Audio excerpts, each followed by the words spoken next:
የአድዋ ጦርነት ሲነሳ መቼስ ንጉስ አምቤርቶ አብሮት መነሳቱ አይቀርም። ዛሬ ስለ አድዋ ጦርነት ያደረገውን ነገር ልነግራችሁ ሳይሆን ንጉስ አምቤርቶ የሞተበትን ቅስፈትና ስለተፈጠረው አስገራሚ ነገር ነው የምነግራችሁ። በ1900 ዓ.ም ክረምት ላይ ንጉስ ኦምቤርቶ ጣሊያን ውስጥ የምትገኘውን ሞንዛ የተባለች ከተማ ለመጎብኘት ይሄዳል።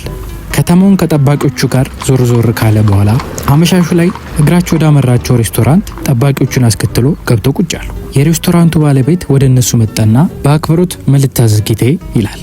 ንጉስ ኦምቤርቶም ለማዘዝ ቀና ብሎ ሲመለከት የሬስቶራንቱ ባለቤት መልኩና ሰውነቱ ከራሱ ጋር ልክ እንደመንታው አንድ አይነት ነው። ደንገጥ ብሎ ናስቲ ቁጭ በል ስለመመሳሰላችን እናውራ ብሎት ማውራት ይጀምራሉ። ከመልካቸው ሌላም በጣም ብዙ የሚያመሳስላቸው ነገሮች ተገኙ። ሁለቱም የተወለዱት አንድ ከተማ ውስጥ ነበር። የተወለዱበት ቀንና ዓመትም ተመሳሳይ ነው። የሁለቱም ሚስት ማርጋሪታ ነው ስማቸው። ሬስቶራንቱ ስራ የጀመረበት ቀን ራሱ ንጉስ አምቤርቶ ንግስናውን የተቀበለበት ቀን ነበር።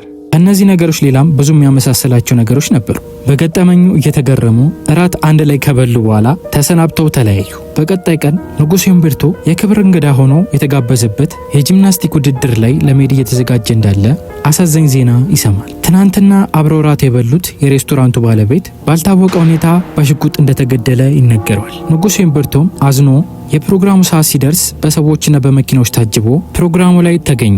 የጂምናስቲክ ባለሙያዎቹ ችሎታቸውን አሳይተው ፕሮግራሙ ካለቀ በኋላ ንጉስ ኦምቤርቶ የተሰበሰበውን ህዝብ ለመሰናበት ቆሞ እጁን እያወዛወዘ እንዳለ አንድ ከህዝቡ መሃል የነበረ ሰውዬ ተኩሶ ንጉስ ኦምቤርቶንም ገደለው።